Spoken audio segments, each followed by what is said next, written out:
कह सकते हैं जब लोग हमें देखते थे तो भाग जाते थे, इसलिए नहीं भागते थे कि हम हेल्थ डिपार्टमेंट से हैं, इसलिए वो भाग जाते थे कि हम कोरोना के मरीज को देखने जा रहे हैं और कोरोना के मरीज को देख के वापस आ रहे हैं। छुआछूत और जो होता है वो छुआछूत के नजरों से हमें देखा जा रहा था। हमें होटल वालों खाने के लिए भी नहीं बैठने नहीं देते थे अपने होटल में। हम उस परिस्थिति में आगे बढ़ना चाहिए, हम उस परिस्थिति में अपने देश के लिए, अपने समाज के लिए और रेल कर्मियों के लिए अपने जान को जोखिम में डाल के सेवा दिया। सेवा देने के पश्चात आज ये दिन देखने को मिल रहा है। आज विगत 2.5 साल से लगभग कोरोना योद्धा जो पूरे भारत में रेल कर्मी के रूप में थे 4 से 5 हज़ार हैं, वो आज दर दर के ठोकरे खा रहे हैं। कभी रेल मंत्रालय, कभी DRM कार्यालय, तो कभी GM कार्यालय, कभी CMS के पास, तो कभी CMD के पास जा के गुहार लगा रहे हैं। यानी भटकते ही चल रहे हैं। भटक रहे तभी तो यहाँ पे बैठे हुए। अगर भटकते नहीं तो हमसे पूछते कि मरीज का हाल चाल पूछते ना। हम तो मरीज को देखने वाले थे, हम मरीज के बारे में समझते थे, हम दवा के बारे में समझते थे, कि दवा का टाइमिंग समझते थे। लेकिन ये टाइमिंग आ गया है कि आज हमको ये देखना पड़ रहा है कि GM साहब हमारी बात कब सुनेंगे। ये दिन देखने को आ गया। और मैं ये बात आपके माध्यम से कह देना चाहता हूँ, भारत के आप चौथे स्तंभ हैं, भारत के आप चौथे स्तंभ हैं महोदय। हमारे देश के प्रधानमंत्री साहब ने कहा था कि अगर 100 दिन कोई स्वास्थ्य कर्मी हॉस्पिटल में सेवा देता है तो उनको परमानेंट हम नौकरी देने का काम करेंगे। ये जुमलेबाजी कब तक चलेगी? मैं उनको आपके माध्यम से, मैं देश में जितने भी रेल के प्रशासनिक पदाधिकारी हैं, मैं उनको कहना चाहता हूं कि सर वो दिन याद कीजिए जब आपके ऑफिस में रहने वाला स्वास्थ्य आपके कर्मचारी को कोरोना से जूझ रहा था, आपके घर का सदस्य कोरोना से जूझ रहा था, तो हमारे जैसे ही रेल स्वास्थ्य कर्मी, कोरोना योद्धा आपके लिए और आपके परिवार के लिए खड़ा था, आपके और आपके परिवार के लिए सोच रहा था।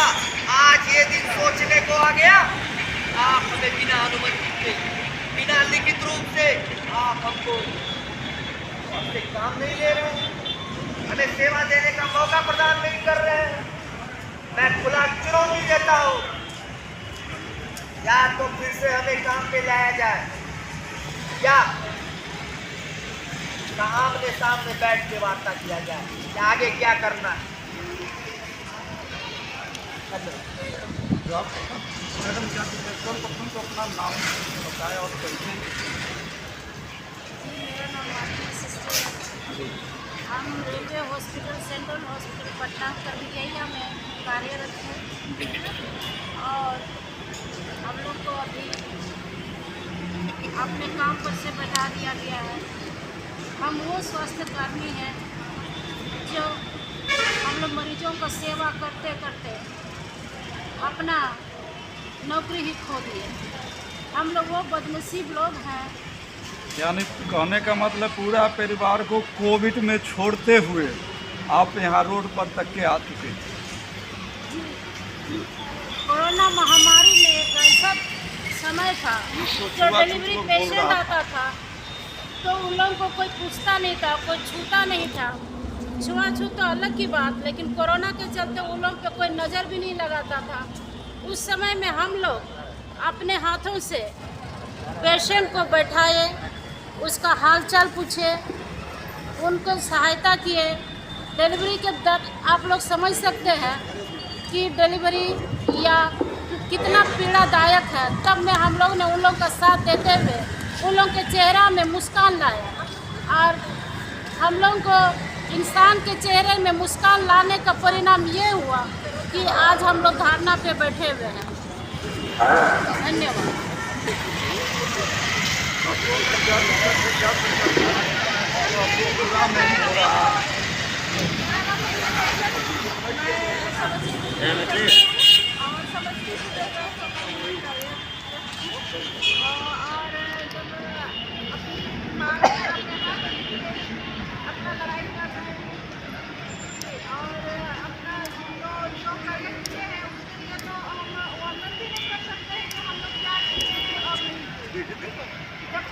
कोरोना महामारी जब आया था, घर से लोग बाहर निकलने की कोशिश में थे।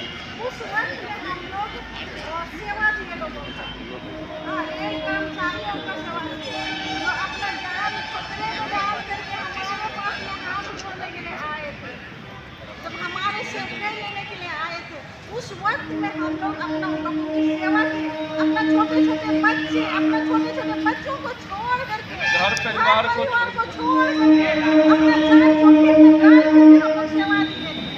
लेकिन उसके लिए हमारे लिए कोई सुनवाई नहीं, कोई दया माया नहीं, हमें सड़क में ला करके छोड़ दिया गया। अभी तक आप कहाँ भटक चुके हैं? कौन कौन सा जगह गए? CMS के बाद